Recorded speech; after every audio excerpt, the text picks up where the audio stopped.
Before you provision Azure Cache for Redis, ask one question. Do you actually need a distributed cache, or would in-process memory do the job? Reaching for Redis by reflex is a common way to add latency, cost, and a new failure mode you didn't need. In the next few minutes, I'll compare Azure Cache for Redis against plain in-process caching, like the IMemoryCache in .NET. You'll see where each genuinely shines, what each costs you in operations and money, and a crisp rule for choosing. Let's make the decision deliberate instead of habitual. Caching exists to avoid repeating expensive work, a slow SQL query, a third-party API call, or a heavy computation. You trade memory and freshness for speed. An in-process cache stores those results inside your application's own heap, so a hit is a memory lookup measured in microseconds. But that cache lives and dies with one process. Scale to 10 instances and you have 10 separate copies, each with its own data and its own staleness. That divergence is exactly the gap a distributed cache is built to close.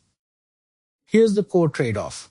In-process caching is the fastest possible path, no serialization, no network, but it's local and ephemeral. Azure Cache for Redis is a managed Redis instance that sits across the network, typically under 2 milliseconds round trip inside the same region.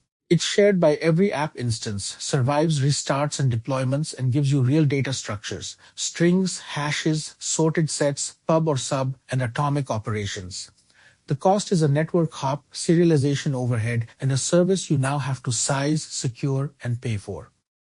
Reach for Azure Cache for Redis when state must be shared and consistent across instances. Distributed session state is the classic case, so a user request can land on any node behind the load balancer.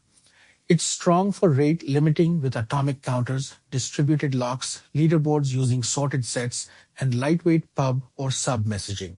It also shines as a buffer in front of an expensive backend, smoothing read spikes so your database or downstream API doesn't melt. Anytime correctness depends on every instance seeing the same cached value, Redis is the right tool. In-process caching wins when data is read-heavy, rarely changes, and tolerates a little staleness per instance. Think reference data, feature flags, configuration, or lookup tables. You skip the network entirely, and there's nothing extra to operate or pay for. A pragmatic pattern is 2 tiers, a small in-process cache backed by Redis, giving you microsecond hits for hotkeys and shared consistency underneath.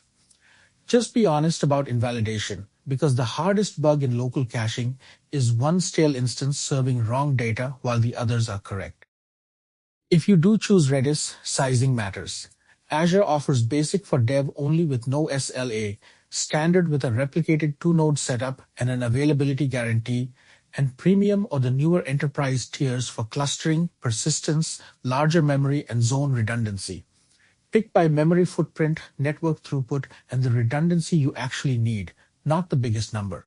Watch eviction policy and connection count, since exhausting connections is a frequent production failure. Prices and tier features change, so confirm current limits and the exact SLA in the Azure docs before you commit a budget. Whichever you pick, get the patterns right. Cache aside is the default, read from cache on a misload from source, then write back with a time to live. Always set a TTL so stale data eventually self-corrects.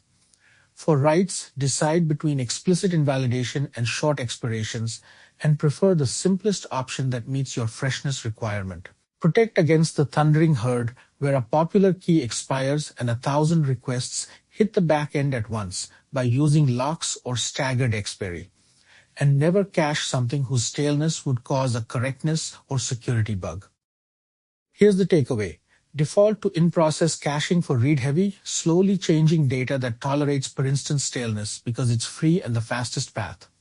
Reach for Azure Cache for Redis the moment state must be shared and consistent across instances, or you need distributed locks, counters, or session state. Many mature systems run both, a thin local layer over Redis. Whatever you choose, always set a TTL, plan invalidation, and size the tier to real throughput. And since tiers and pricing shift, verify the current SLA and limits in the Azure docs before you commit. If this helped, do me a favor, hit the like button, subscribe, and tap the bell so you don't miss the next one. See you in the next video.